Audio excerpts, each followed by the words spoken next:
Afternoon, friends. Merry Christmas. Sunday before Christmas. Wanted to get out to the range and do a little plinking. And this is actually a 22 I wanted to do a video on for quite a while. Got my dogs out to the range with me again today. Come here, Fred. Here's Fred.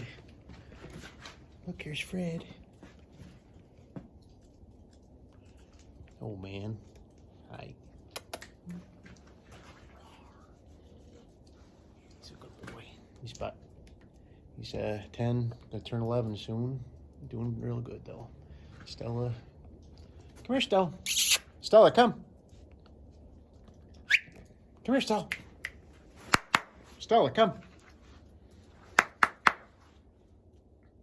Come here. She's coming. Come here. Say hi to these people on the camera here. Come here, Stella. Come here. Over here. Come here. Look. There she is. Come here. Stella's a good girl, too. She's a little beagle mix. She's a good girl. She's about 8 or 9. Doing real good, too. Very healthy, both of them.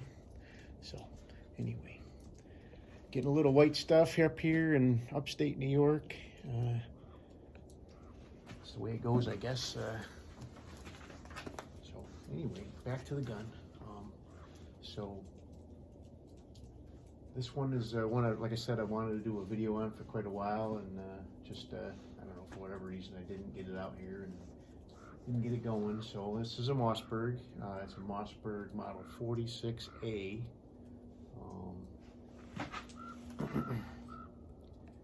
And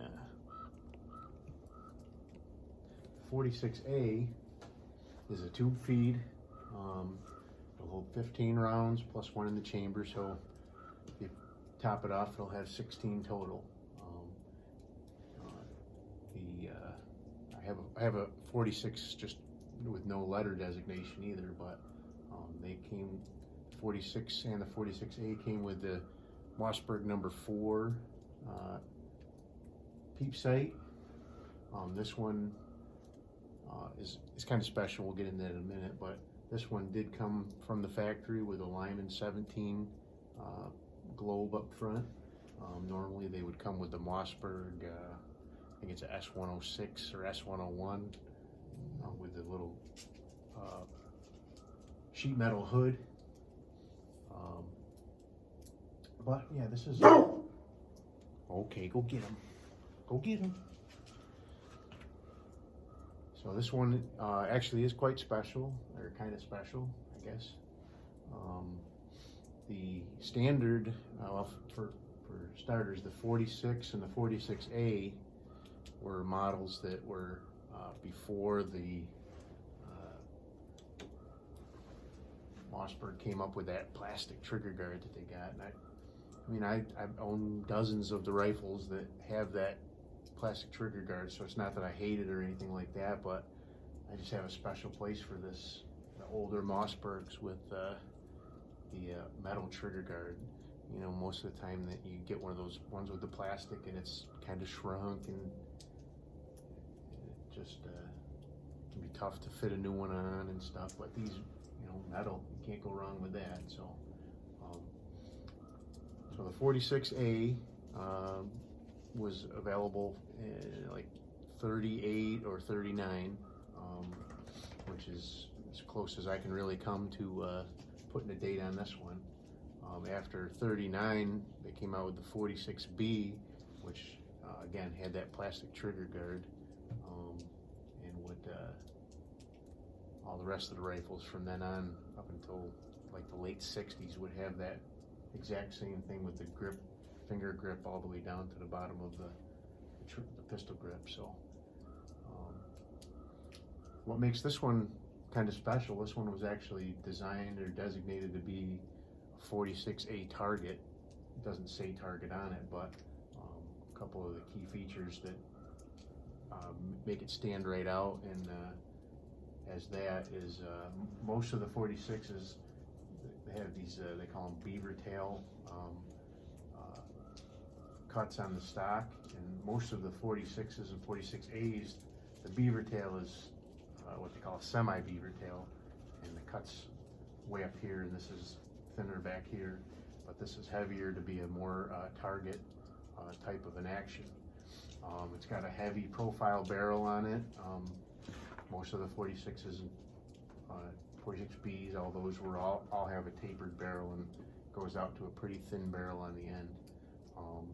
The Lyman 17A on the front, that is another feature of the Target model. And then it also has, you can see that in it has an adjustable sling swivel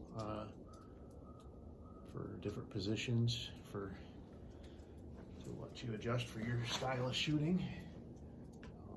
Normal ones only have the single position. And then another very interesting feature, and this came with other guns too, but it was like, is the actual aperture for the peep sight is they call it number 4A, and it's actually adjustable. I got it set for the smallest aperture, which is what I like to shoot with, but you spin the back half of the thing and it opens it up to different size apertures. I think there's 4 different sizes in there. So that's the number 46A. Had this one for I think a couple years now. Won it off a gun broker. As far as Mossbergs go, it wasn't cheap, but it's definitely less than, you know, a Remington 513 or a definitely Winchester 52. And it's a very accurate rifle. I'm only shooting at a steel plate out at 50 yards today, so I'm not gonna be trying to plink with any paper. It's too cold out here to be messing with that kind of stuff. But I got it loaded up with some standard velocity. Just gonna shoot it, do a couple shots, so you guys can see how it goes. But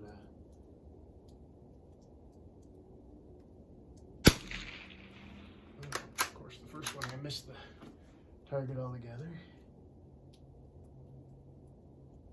There's one.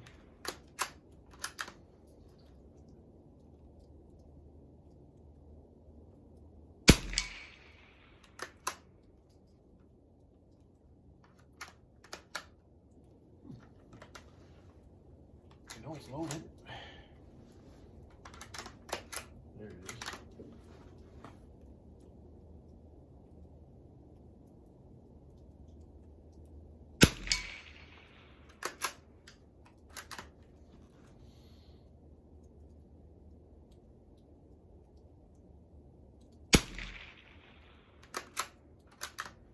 Shoot over top of it.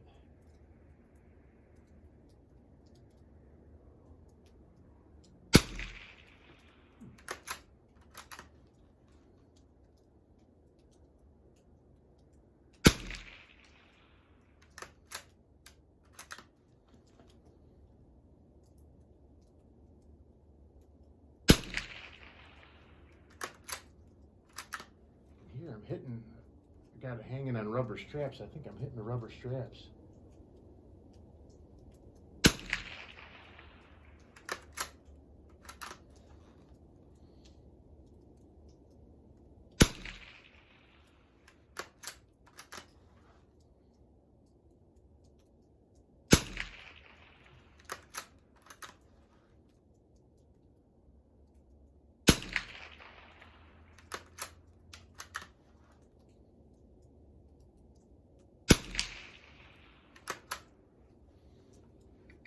I think a lot of those were actually hitting right at the top of it, and it doesn't ring when you hit it right at the top. But I'm not making excuses, but I could hear it smacking, but it just wasn't ringing. So anyway, so hopefully you like my video. If you like this video, check out my other videos. Subscribe to my YouTube channel. If you're on Facebook, check out Walnut and Steel, vintage rifles, shotguns, and pistols. Got a great community of vintage gun owners there. We do a lot of talking about old stuff, and a lot of nice guns, a lot nicer than some of the stuff that I've been showing. But